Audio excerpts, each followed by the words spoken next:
ಪ್ರತಿದಿನ ಅನ್ನ ಸಾರು ಊಟ ಮಾಡಿ ಬೇಜಾರಾಗಿರ್ತದೆ ಅಂತ ಹೊತ್ತಲ್ಲಿ ಒನ್ ಪಾಟ್ ರೆಸಿಪಿ ಮಾಡಬೇಕು ಅಂತ ಅನ್ನಿಸ್ತಾ ಇರ್ತದೆ. ಅದೇ ರೀತಿ ಇವತ್ತು ನನಗೂ ಕೂಡ ಅನ್ನಿಸ್ತಾ ಇತ್ತು.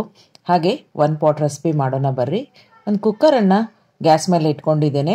ಅದಕ್ಕೆ 2 ಚಮಚ ತುಪ್ಪ ಹಾಕ್ಕೊಳ್ತಾ ಇದ್ದೇನೆ. ಹಾಗೆ ಒಂದು 2 ಚಮಚ ಎಣ್ಣೆಯನ್ನು ಕೂಡ ಹಾಕ್ಕೊಳ್ತಾ ಇದ್ದೇನೆ.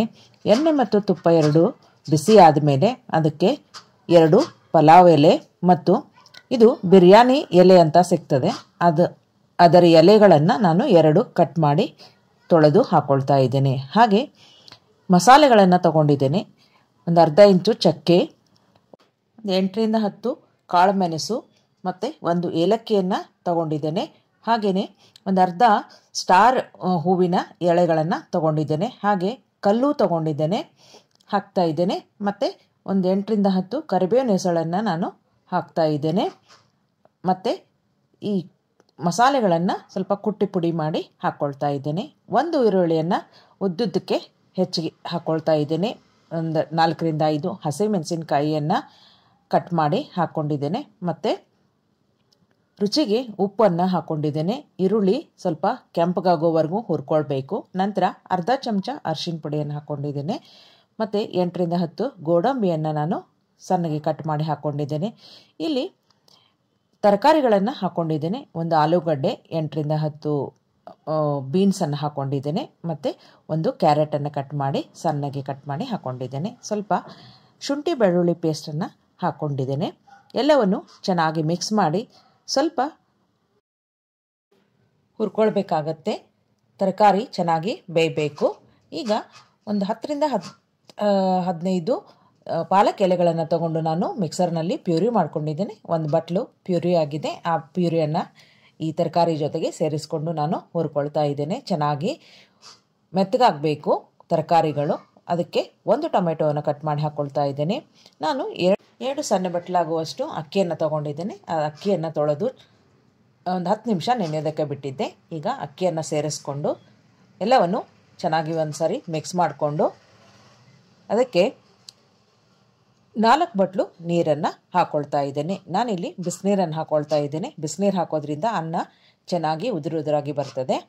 4 ಬಟ್ಲು ನೀರು ಹಾಕ್ಕೊಂಡು ಸ್ವಲ್ಪ ಕೊತ್ತಂಬರಿ ಸೊಪ್ಪನ್ನು ಹಾಕ್ಕೊಳ್ತಾ ಇದ್ದೇನೆ. ಇವಾಗ ನೀರು ಚೆನ್ನಾಗಿ ಕುದಿ ಬರಬೇಕು. ಈಗ ಕುದೀತಾ ಇದೆ. ಕುಕ್ಕರ್ ಮುಚ್ಚಳವನ್ನು ಮುಚ್ಚಿ ನಾನು ಇದನ್ನು 2 ಸೀಟಿ ಮಾಡಿಸ್ಕೊಳ್ತೇನೆ. 2 ಸೀಟಿ ಆದ ನಂತರ ಅನ್ನ ರೆಡಿಯಾಗಿರ್ತದೆ. ಅನ್ನ ರೆಡಿ ಆದಮೇಲೆ ಸ್ವಲ್ಪ ಕುಕ್ಕರ್ ತಣ್ಣಗಾಗೋದಕ್ಕೆ ಬಿಡಬೇಕು. ಕುಕ್ಕರ್ ತಣ್ಣಗಾಗೋವರೆಗೂ ನಾವು ಒಂದು ಟಿಪ್ಸನ್ನು ನೋಡ್ಕೊಂಬರೋಣ ಅಂತ.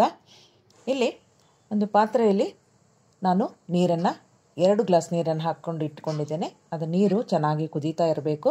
ಚೆನ್ನಾಗಿ ಕುದಿಯೋ ನೀರಿಗೆ 1 ಕಟ್ಟು ಪಾಲಕ್ ಸೊಪ್ಪನ್ನು ತಗೊಂಡು ಅದನ್ನು ಚೆನ್ನಾಗಿ ತೊಳ್ಕೊಂಡು ಈ ಕುದಿಯೋ ನೀರಿಗೆ ಹಾಕ್ತಾ ಇದ್ದೇನೆ.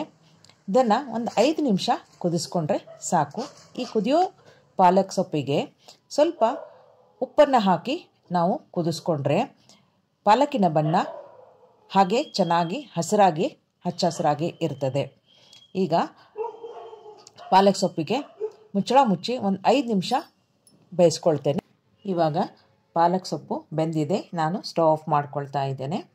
ಇವಾಗ ಒಂದು ಪ್ಲೇಟಿಗೆ ಈ ಬೆಂದಿರೋವಂಥ ಪಾಲಕ್ ಸೊಪ್ಪನ್ನು ತೆಗೆದು ತಣ್ಣಗಾಗೋದಕ್ಕೆ ಬಿಡಬೇಕು. ತಣ್ಣಗಾದ ನಂತರ ನಾವು ಮಿಕ್ಸರ್ ಜಾರ್ನಲ್ಲಿ ಹಾಕಿ ಸಣ್ಣಗೆ ಪ್ಯೂರಿ ಮಾಡಿಕೊಂಡು ಇಟ್ಕೊಂಡ್ರೆ ಇದರಿಂದ ಪಾಲಕ್ ಪನ್ನೀರ್, ಆಲೂ ಪಾಲಕ್ ಅಥವಾ ಪಾಲಕ್ ರೈಸ್ ಕೂಡ ಮಾಡ್ಕೊಳ್ಬೋದು. ಈಗ ನೋಡಿ ಎಷ್ಟು ಚೆನ್ನಾಗಿ ಕಲರ್ ಬಂದಿದೆ ಅಂತ. ಇದನ್ನು ಒಂದು ಡಬ್ಬದಲ್ಲಿ ಹಾಕಿ ಇಟ್ಕೊಳ್ತಾ ಇದ್ದೇನೆ ನಾನು. ಈ ರೀತಿ ನಾವು ಪಾಲಕ್ ಸೊಪ್ಪನ್ನು ಪ್ಯೂರಿ ಮಾಡಿ ಇಟ್ಕೊಂಡ್ರೆ ಯಾವ ರೀತಿ ಬೇಕಾದರೂ ಪಾಲಕ್ ಸೊಪ್ಪಿನ ಅಡುಗೆಗಳನ್ನು ನಾವು ಮಾಡ್ಕೊಳ್ಬೋದು. ಇಲ್ಲಿ ಕುಕ್ಕರ್ ತಣ್ಣಗಾಗಿದೆ. ನಾನು ಅನ್ನನ ಪ್ಲೇಟಿಂಗ್ ಮಾಡ್ಕೊಂಡಿದ್ದೇನೆ.